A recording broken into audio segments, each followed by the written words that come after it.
Телефонные мошенники похищают у жителей республики миллионы рублей. Почему люди отдают последние, оформляют кредиты? Давайте поговорим сегодня об этом в программе «Интервью». Здравствуйте, я представляю гостя в студии Гульнас Абузарова, директор департамента финансовой грамотности Финцентра Республики Башкортостан. Гульнас Маратовна, здравствуйте. Добрый день.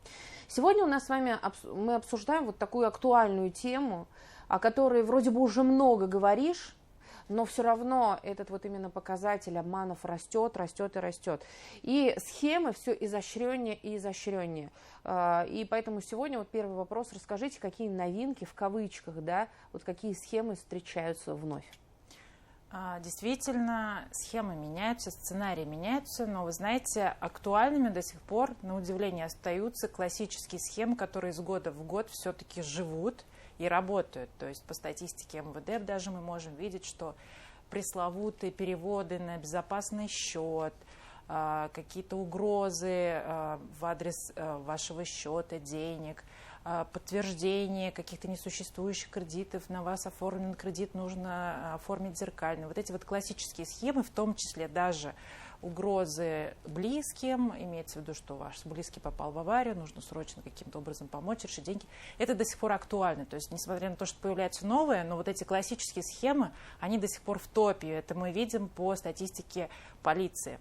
Но в то же время, да, стоит признать, что, видимо, все-таки популярность их немножко уже снижается, и поэтому появляются новые схемы, как, например, конечно, ссылка на какие-то социальные вопросы, представляются социальными структурами, будь то Пенсионно-социальный фонд, Министерство труда, МФЦ, госуслуги, то есть все те органы государственной власти, которые, естественно, вызывают у людей, как правило, большое доверие, и поэтому с учетом этого доверия и идет манипуляция мошенников, они представляются как раз представителями этих органов, госорганов или социальных структур, и уже предлагают какие-то даже не угрозы, не риски какие-то, а предлагают социальные вычеты, пенсии, начислить что-то вам надо дополнительно, не учтен ваш пенсионный стаж, не доплачивают пенсию, вам положено бесплатные какие-то медицинские услуги, запишитесь, пройдите, что-то сделайте. В общем-то, как раз то, зачем, наверное, наш человек редко когда откажется. Гульнас Маратовна, а вот как понять, что вот вы сейчас говорите госуслуги, МФЦ, да, обычно же, да, действительно представляются теми сотрудниками органов, которым мы привыкли верить. Верно. Как понять, вот, что это все-таки звонит преступник, что это злоумышленник?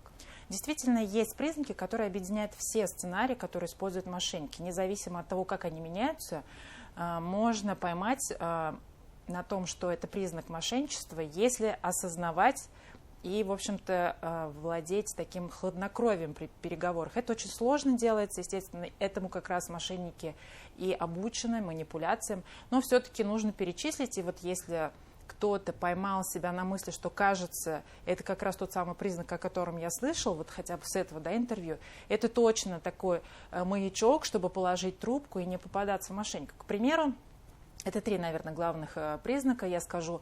Во-первых, на вас выходят сами. То есть это не тогда, когда вы куда-то звоните, ходите, на вас выходит сами, звонок раздается вашим телефоном на аппарате, и вы, в общем-то, этого звонка не ждали.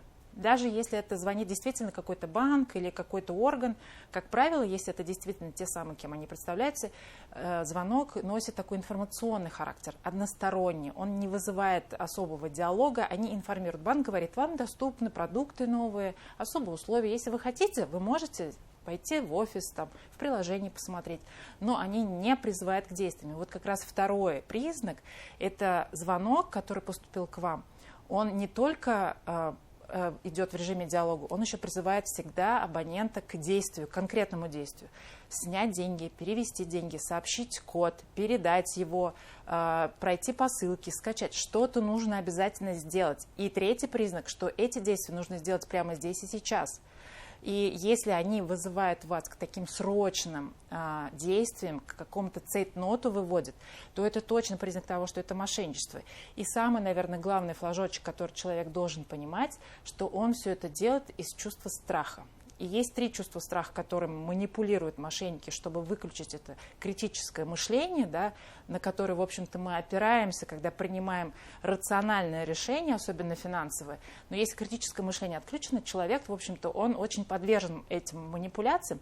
И как раз чувство страха, оно вот тот инструмент, которым и манипулируют мошенники. Чувство страха за собственные деньги или безопасность, чувство страха за родственников, их деньги и их безопасность. И третье – это страх упущенной выгоды, ну, так называемый там, кто-то называет это алчностью, страх упущенной выгоды, когда вам что-то положено, или вы что-то как будто бы выиграли, но вы не хотите упускать эту возможность, хотя вроде бы никакой угрозы нет. А первые 2 страха – это, конечно, страх угрозы какой-то. Поэтому, если вы чувствуете, что на вас давят, вы под влиянием эмоций, вас призывают к действиям, этот звонок вы не ждали, то это точно тот, кто хочет вас обмануть. Просто кладите трубку и не реагируйте на эти звонки. Ну вот даже когда кладешь трубку, вам говорят, нельзя класть трубку, даже перезванивают. Верно. Вот, нужно игнорировать, отключать телефон, приходить в сознание, охлаждать свой пыл, свою голову, попробовать переговорить с близкими, с окружающими, потому что, как правило, мошенники пытаются изолировать жертву от окружения, да, говорят, сейчас ни с кем не общайтесь. Некоторые ведут своих жертв днями и неделями, запрещая им сообщать о действиях кому-то из близких, и в конечном итоге жертва находит себя самого через неделю с кучей кредитов, там, с проданным имуществом, и все это потеряно. Поэтому здесь нужно брать паузу. Каждый раз, когда вы хотите принять важное решение, и особенно это решение финансовое, нужно всегда брать паузу и не делать никаких поспешных решений и действий. Не брать трубку, охлаждать себя, брать паузу, советоваться с кем-то из окружения. Ах, если бы все было так просто. Гульназ Маратовна, вы очень рассуждаете прямо легко, все вот по полочкам разъяснили. И, в принципе, это нормальные правила, это адекватные правила. Но все равно, мы об этом не раз говорили, а число-то обманутых растет. Почему? Почему люди на это попадаются? Вот как быть? Действительно, это можно расценить как такой парадокс. Информация со всех утюгов, мы все окружены информацией о мошенниках. Но мы вот в Центре финансовых исследований видим корни проблемы того, что есть информационное сопровождение, информирование, оно возрастает, мошенничество, к сожалению, не гаснет. Мы видим причину в том, что, во-первых, люди в первую очередь не ассоциируют себя с жертвой. Если мы слышим какую-то новость, мы не можем экстраполировать ее в свой адрес. Никогда не можем представить себя жертвой, и каждый себя считает достаточно умным, образованным, знающим, чтобы не попасть в ту или иную ситуацию с мошенником. И это, на самом деле, самообман такой, который снижает уровень, такого недоверия. То есть, когда мы должны быть начеку, в это время это усыпляет нашу внимательность, и это как раз первый крючок, за который берутся мошенники. Во-первых, нужно быть всегда критическим к самому себе. И второе, даже человек, когда знает, это парадокс многих направлений, не только финансовой грамотности, несмотря на то, что человек может знать и владеть нужными знаниями, он не всегда их применяет. Это такое когнитивное искажение, когнитивная проблема вообще любого человека в любой стране, что он может знать, но в нужный момент, в критический момент эти знания не используются в нужном русле, они вообще забываются. Человек руководствуется даже не знаниями, а в большей степени эмоциями, своими как раз такой эмоцией, как страх, например, в данном случае. Да. Поэтому здесь как раз 2 причины, которые мы видим основанием того, что, несмотря на большой объем информации, люди, к сожалению, не используют эти знания, не ассоциируют себя как, возможно, потенциальную жертву, не сохраняют это хладнокровие при принятии решений и финансовых каких-то операций. И, собственно говоря, наверное, тут нужна подмога самого финансового рынка. Поэтому как раз 25 июля финансовый рынок тоже начал принимать уже такие меры, которые помогут, мы ждем, что они помогут как-то снизить число преступлений, телефонного мошенничества, и люди, возможно, как раз эта статистика уже начнет показывать ожидаемые результаты. А есть какие-то еще инструменты, не знаю, заморозить счет, еще что-то, вот как это можно сделать? Может быть, есть? Да, слушайте, если говорить о самых простых инструкциях, я, наверное, бы призвала и тех, кто сейчас нас смотрит, взять сейчас смартфон и проверить свои мессенджеры, установлена ли там двухшаговая проверка, двухшаговый пароль, двухшаговая аутентификация. Она по-разному называется, облачный пароль также может называться. Взять, открыть там условный WhatsApp, Telegram, зайти в настройки, найти через аккаунт вот эту вот двухшаговую проверку, установить шестизначный пароль. Это как минимум вас защитит, в некоторой степени защитит от взлома вашего WhatsApp, потому что сейчас очень много мошенничеств именно в мессенджерах происходит. Как раз-таки вот мы говорили о новых формах мошенничества. Это не особо новая, но очень актуальная форма, когда от имени руководства, вышестоящих органов людям приходят по телеграмму или по WhatsApp сообщения, которые в итоге приводят вот к денежным потерям. Да? И чтобы вот этого не случалось, нужно защищать свои мессенджеры, потому что сейчас это как раз та уязвимость, которой пользуются мошенники. Устанавливайте везде пароли, сложные пароли, двухшаговые вот эти пароли, да, шестизначный код в WhatsApp через настройки, если вы установите, то его мессенджер каждые 7 дней будет у вас запрашивать, чтобы убедиться, что вы являетесь владельцем номера.